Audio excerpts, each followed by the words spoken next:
Hello and welcome. My name is Redboot, and this is a playthrough of Arkham Horror, the living card game. We're going to be going through the Night of the Zealot, which is the initial campaign that was published in the original core sets.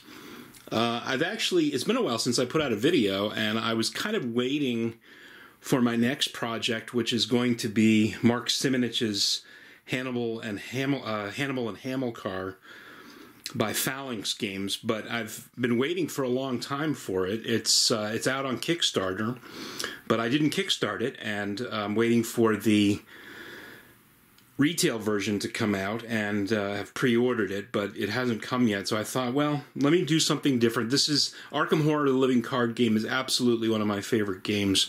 I haven't played through the entire Night of the Zealot campaign. I've done the first couple of scenarios on a standalone basis. I don't believe I've played the third scenario at all, so I thought that'd be kind of fun to do. It'd be kind of fun to film it as well and put it on the channel. So that's what I'm going to do. The other thing, too, is that Fantasy Flight Games is coming out with a couple of expansions for this.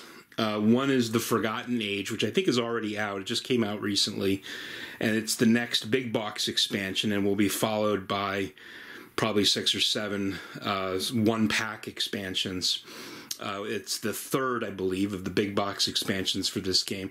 So I thought that might attract some new players. And in addition to that, I understand that they're revisiting the campaign that I'm going to be doing with you now in something called Return of the Night of the Zealot, or I think that's what it's called, Return of the Night of the Zealot, which is supposedly designed not to be so much a tutorial to the game, but is basically a redesign of the original campaign, and that'll be sort of interesting. There may be some videos coming out on that fairly soon, but I don't believe that it's been released, at least as of now. So that's the plan. I will be using, by the way, cards both from the core and from the expansions that I own. So I own the Dunwich Legacy, and I own the 6 one-deck expansions from the Dunwich Legacy, so that's probably somewhere in the order of about, I don't know,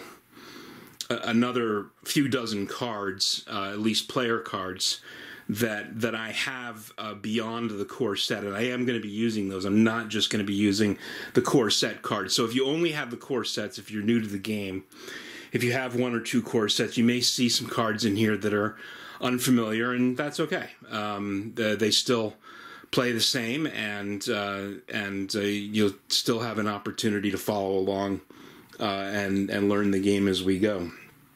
So I've chosen as our 2 players for this. I'm going to be doing a 2-player game, and the first one I'm going to be using is Roland Banks. He's sort of a butt kicker.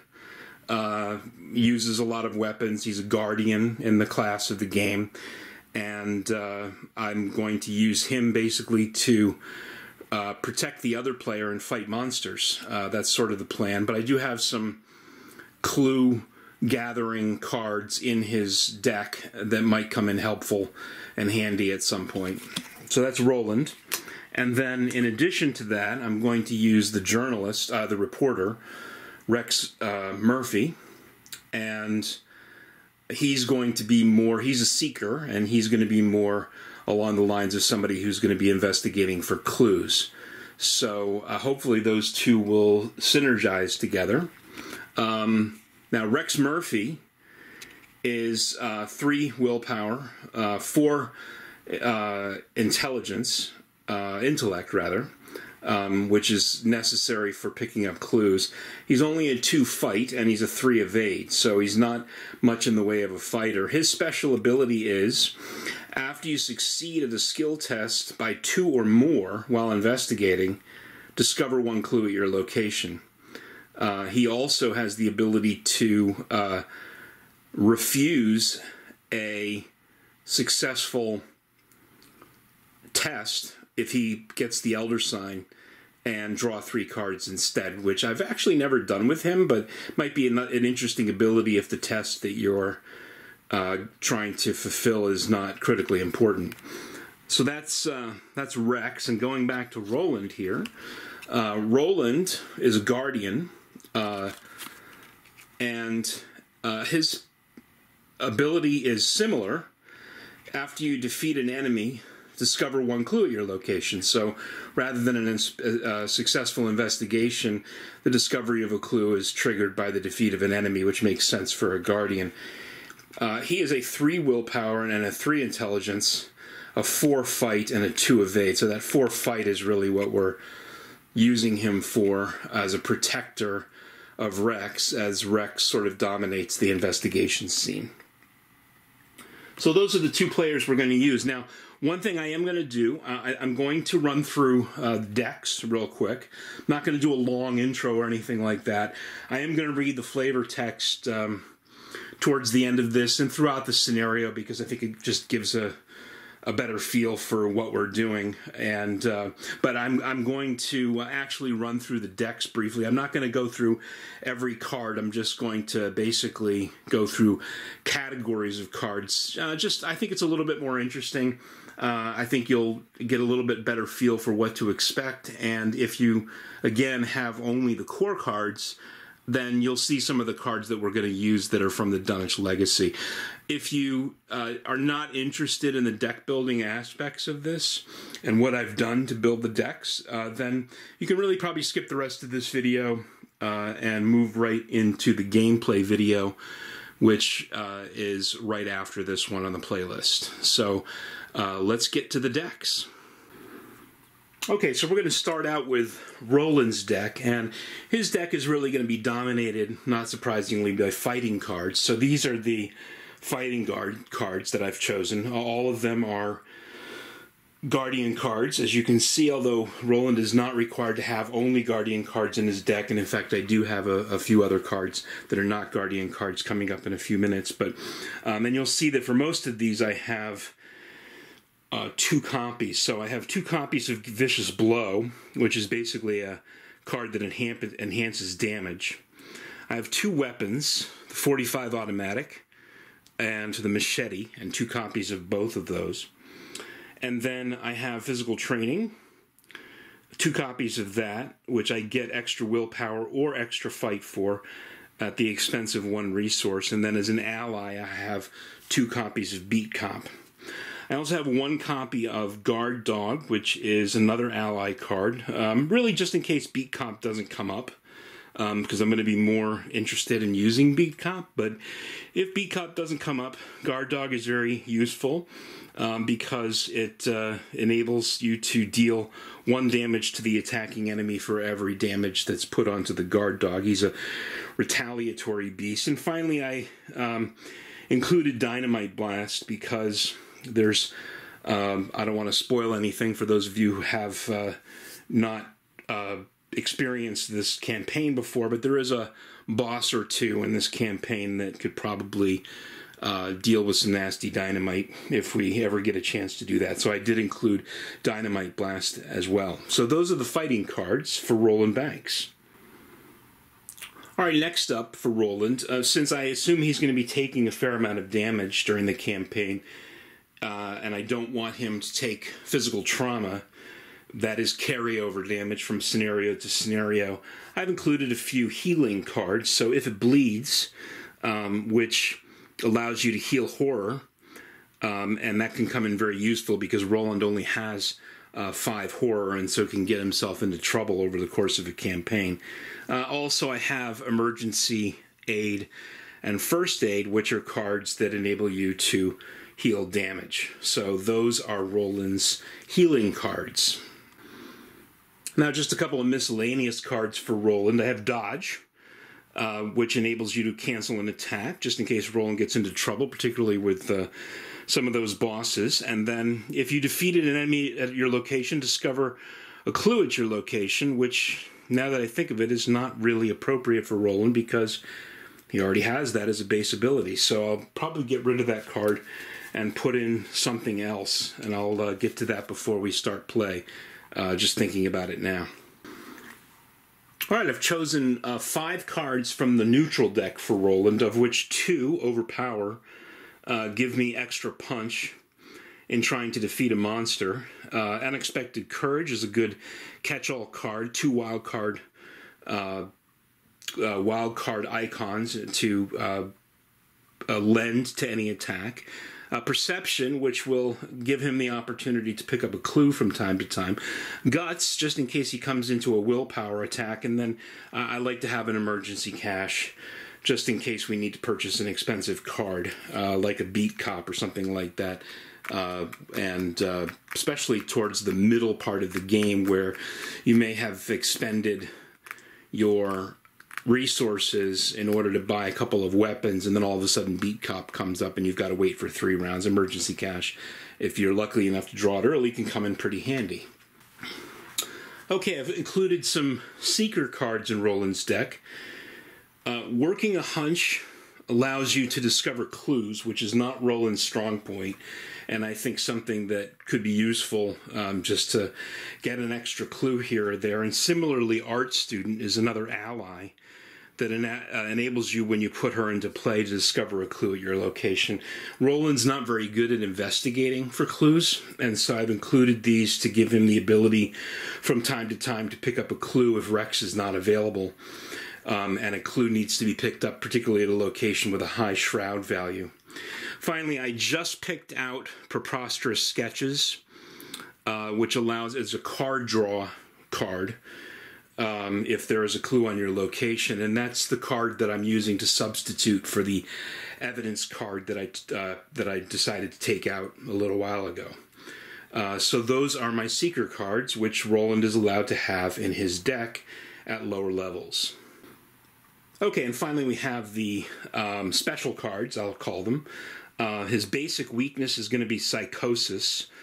Generally, I think you keep that a secret, draw it and put it into the deck without looking, but I decided it was probably a little bit more interesting. And it requires him to take horror, but it does enable him to get rid of it by using 2 actions. On the upside, his 38 special is going to be in his deck, which is a good fight enhancement card. And finally, Cover Up, which is a particularly brutal weakness that Roland has that makes it difficult for him to pick up clues. He has to basically get rid of 3 clues on it before he can pick up clues. So, and the failure to do that actually carries over some negative consequences into the next round. So, not something that you want to draw. And if you do draw something, you do want to spend time getting fixed. So those are the 33 cards in Roland's hand. Let's move on to Rex Murphy. Now, as you can imagine, Rex's hand is not geared towards fighting. It's geared more towards investigation. So I have included here 6 cards which I have used that highlight his investigation skills. 2 magnifying glasses that simply give you a +1 to investigation. Hyper-awareness, which also gives you a +1 for investigation, or a +1 for evade in case it becomes necessary. Deduction, which enables you to pick up multiple clues at a location if you're successful. And finally, as an ally, one of my favorite cards in the game, Dr. Milan Christopher, who gives you 1 additional intellect for investigation, but also gives you additional resources if you investigate successfully. So those are Rex Murphy's seeker cards that are geared towards his investigatory abilities. Now, one thing I've learned in this game is that you still need to give your characters that are not fighters the ability to fight from time to time, because sometimes it's inevitable. And so these 4 cards, of which there are 2 of each card, 2 of 2 cards, Mind Over Matter and I've Got a Plan, enable you to use intellect for your fight ability and come in very handy for guys like Rex Murphy, who have high intellects but are not very good at fighting. All right, these are the remainder of Rex's seeker cards. It's sort of a hodgepodge. The old Book of Lore is a scrying card, which allows you to look at your cards in your deck, and 3 cards in your deck, and pick up the top card. Medical Texts is a healing a healing card, and I have 2 of those, particularly in case he or Roland get into trouble. Research Librarian allows you to go through your deck and look for tomes. And since I have 3 tome cards, I thought that might come in useful. I also have Preposterous Sketches, which is a drawing card draw card. You may remember that I included Preposterous Sketches also in Roland's deck. Inquiring Mind, which is a beautiful 3 wildcard card. I believe this is from the Dunwich Legacy. You can only use it if there is a clue in your location, but if there is a clue in your location, you get a +3 buff to whatever test. And then Shortcut, which is basically a fast card which enables you to move without using an action, which can come in pretty handy if you're moving into a new location but still need to preserve as many actions as possible to either investigate or to fight. So those are the miscellaneous cards that are Seeker cards that Rex has in his deck. So these are the neutral cards that I included in Rex's deck. A couple of Unexpected Courages, particularly if he gets into a fight. A couple of Emergency Caches. A couple of Flashlights to aid him in investigation, particularly in places that have a high shroud value. And then I've included 2 weapons in his deck, and one of them is a neutral card, and it's the knife. The other one is coming up when I look at his non-Seeker cards in just a moment. So here are Rex's non-Seeker cards. Emergency Aid, like in Roland's deck, just in case. Baseball Bat on the other end of the line, an extra weapon. Also Ritual Candles, which basically gives you a buff to skill if you pick up a bad token from the bag, from the Chaos bag. A Burglary, which enables you to get 3 resources instead of discovering a clue. And finally, Bait and Switch. If you succeed the enemy in an evade, not only do you evade, but you move the monster to another location, which, if we get a chance, might come up and become relevant in the boss fight at the end of the first scenario and possibly the second or third scenario. So that's why I included that card in the deck. Finally, we have the special cards for Rex. Search for the Truth, which enables him to draw cards from the deck depending on how many clues he has. Not the most useful of the special cards, not as useful, I don't think, as Roland's 38 special, but it does come in handy from time to time.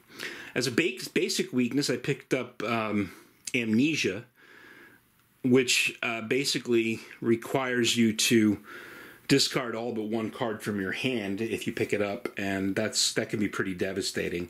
And finally, Rex's Curse. And what this basically says is when you would succeed at a skill test, return the revealed Chaos token to the bag, reveal a new Chaos token. If the effect causes you to fail the test, shuffle Rex's Curse back into your deck. It's basically a curse, and something that we don't want to pick up if we can avoid it. So we'll see how that. I don't recall ever getting that card played on Rex, although I've only played Rex once or twice. So those are Rex Murphy's 33 cards. All right, so back to the table, and I think we're just about ready to go. I've got everything laid out here. I'll organize the playing area a little bit better when I actually start the scenario. But for now, let's read the introduction to the campaign game, and I'll let you follow along here and go from there. So Friday, September 18th, 1925, Arkham, Massachusetts. It is the end of a long and abnormally hot summer. The first hints of autumn beckon, but a heavy heat persists, relentless. A silent, unspoken anger grips the town. Tempers are short, and in the last week alone there have been numerous reports of townspeople coming to heated, violent blows with one another over simple misunderstandings. And now a call from James Hankerson. He claims to have found a dismembered body in his barn. Blaming the weather would be too easy. There is something wrong with this town, and not a whole lot this old soothsayer can do to stop the slide. My auguries indicate a small group of investigators will soon take note of these strange happenings and set forth to make things right. I'll be watching their progress, but I won't be holding my breath. Alright, so campaign setup. We've chosen our investigators. We've assembled the investigators deck. Choose difficulty level. I'm going to choose standard. I'm not going to get too brave and go with hard. I'm not the greatest player in the world. I don't have a ton of repeats under my belt, so I'm going to just go with standard, particularly to give you a flavor of how the game is played. Assemble the campaign chaos bag with the tokens. I have done that. I've got a little velvet bag here with the tokens in there, and it's all the tokens that are in this standard list. A +1, 2 zeros, 3 -1s, 2 -2s, a -3, a -4, and let's see, 2 skulls, 1 acolyte, a broken tablet, and of course the tentacle token and the elder sign token. Alright, so we're going to start with the gathering, which is the first scenario. You and your partners have been up investigating strange events taking place in your home city of Arkham, Massachusetts. Over the past few weeks, several townspeople have mysteriously gone missing. Recently, their corpses have churned up in the woods, savaged and half-eaten. The police and newspapers have stated that wild animals are responsible, but you believe there is something else going on. You are gathered together at the lead investigator's home to discuss these bizarre events. So we'll assemble the chaos deck from these symbols. We'll put the study location into play, set aside the Ghoul Priest and Lead a Chandler cards for later in the game, and get going. And we're going to do that in the next episode. So thank you so much for joining me, and we will see you soon for the beginning of the gathering.